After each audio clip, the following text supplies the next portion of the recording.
দেবী দুর্গার বিদায় বেলায় আরেক দুর্গার উপর নেমে এলো নরপিশাচের হিংস্র থাবা।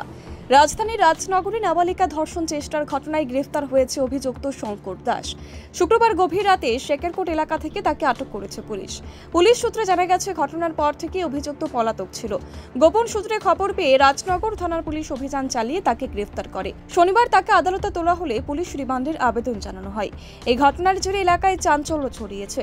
দুর্গাপুজোর উৎসব মুখর পরিবেশে এহেন ঘটনায় ক্ষোভে ফেটে পড়েছেন স্থানীয়রা। অ্যাকচুয়ালি রাজনগর এলাকা থেকে আমাদের এখানে একটা পক্সোর কমপ্লেন এসেছিল।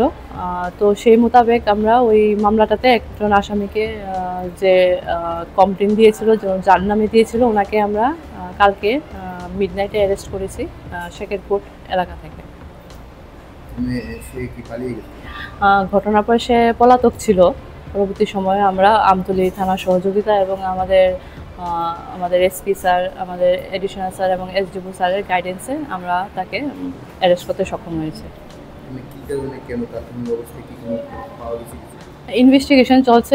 মেয়েটি এখনও হসপিটালে অ্যাডমিট আছে, জিবি হসপিটালে। তো চলছে, আমরা এফএসএল টিম নিয়ে ভিজিট করেছি ওইখানে এবং ইনভেস্টিগেশন চলছে।